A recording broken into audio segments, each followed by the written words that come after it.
at the Emergency Operations Center is starting to get underway. So let's go ahead and send it on over to there. Smith, our health officer. This morning, we have been watching the storm overnight. Our team is mobilized in the Emergency Operations Center, as you can see behind you. But given the current forecast track this morning and the storm surge predictions, as well as the flood modeling, we're here this morning to announce evacuation orders for some parts of the county, as well as shelter openings for some parts of the county. To explain the operations and how that's going to happen, I'd like to introduce our county manager, Roger DeJarlais. Thank you, Commissioner. Good morning, everyone. The evacuation this morning is a mandatory evacuation order, and that is as mandatory as can be. We will not be going house to house and forcing people to leave, but we are stressing the importance of people getting out of harm's way based on the surge models.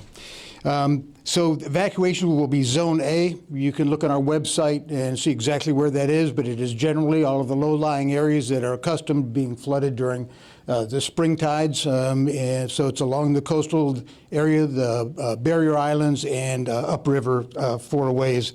But you'll be able to see that on our website. And then part of Zone B as well will be evacuated. Parts of that zone are in those low-lying areas as well, and that's south of Veterans Parkway and Cape Coral is in that Zone B area. Also, the evacuation order instructs people in mobile and manufactured homes to shelter elsewhere. When winds above 45, 50, 60 miles an hour, mobile homes are generally not a safe place to be. For those in the evacuation zones, please do not put out your garbage today because it's not going to get picked up and it's just going to get blown all over. There will be 10 emergency shelters opening at about 9 o'clock this morning. We're staffing up as we speak, and you can find a list of all those shelters on Lee County's website, that is leegov.com. United Way partners are prepared to open the emergency information hotline when the shelters open at 9 o'clock. And you all will recall that that's the 211 line. Anyone who needs help in understanding their evacuation zone or what they need to do to finish preparations, 211 is the right number to call. Please do not call 911 unless you have a true emergency. Let me see, a list of those on our website is all, let me see, excuse me. This is 0 dark 30 this morning. I'm usually not coherent this time of day. Oh, all of our shelters are pet friendly. You may recall there was a time when we had just a couple of designated shelters, but people are really not prepared to leave their dogs and cats at home. They're like a member of the family. And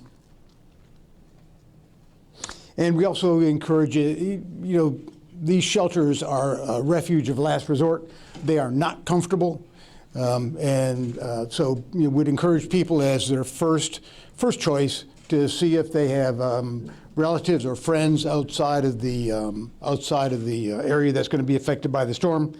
And you need to know that the EOC now has gone from partial activation to full activation,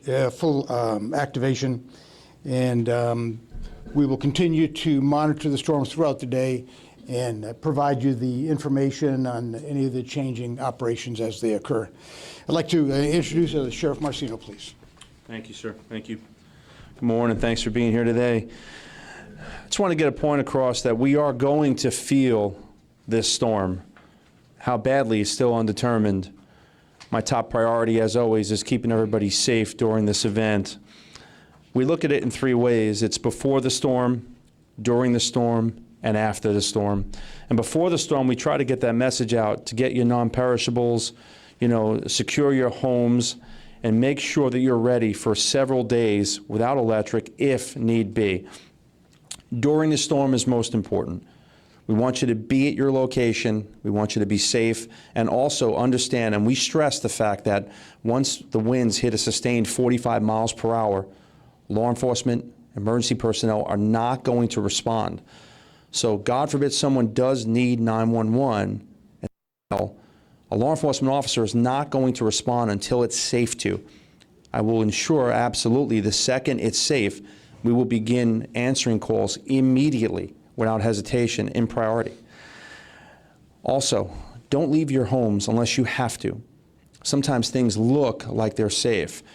Downed power lines, the bridges are, another one. I mean, we are going to let those bridges naturally flow, and we're going to continuously monitor them by patrol and also by the latest and greatest technology at the Real-Time Intelligence Center.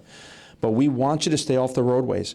Let's get this storm or whatever it brings us past us to ensure that you get out there and you're safe when you do.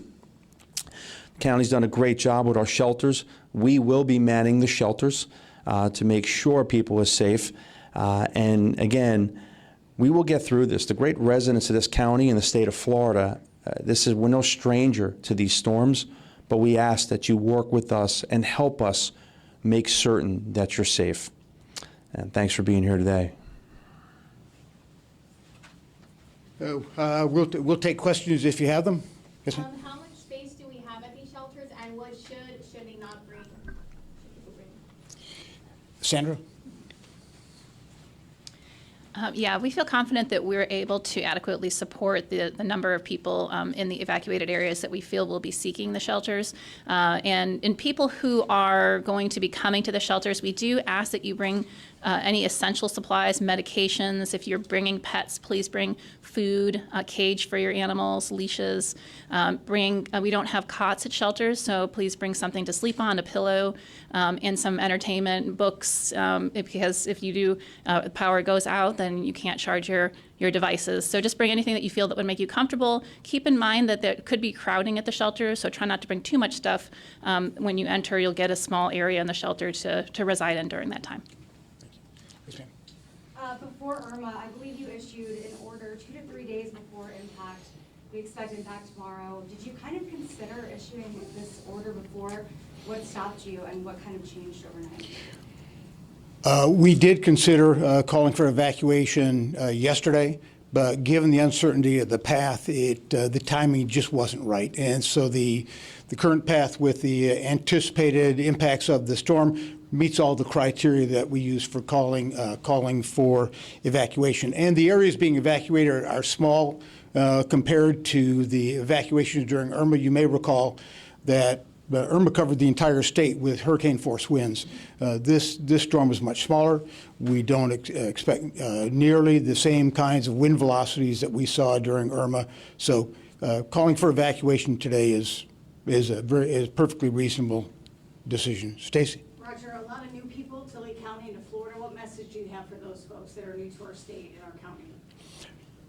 People who have moved to Lee County in the last several years after Hurricane Irma, which of course was the last storm, is they should stay tuned to the local television stations and news outlets for all of their information, and we will continue to provide storm information to the TV stations and others, so that people will then they'll know exactly how to react, whether it's evacuation or picking up all of the furniture in their yard and debris, so that it doesn't blow and damage neighbors' homes. So it's a lot of common sense.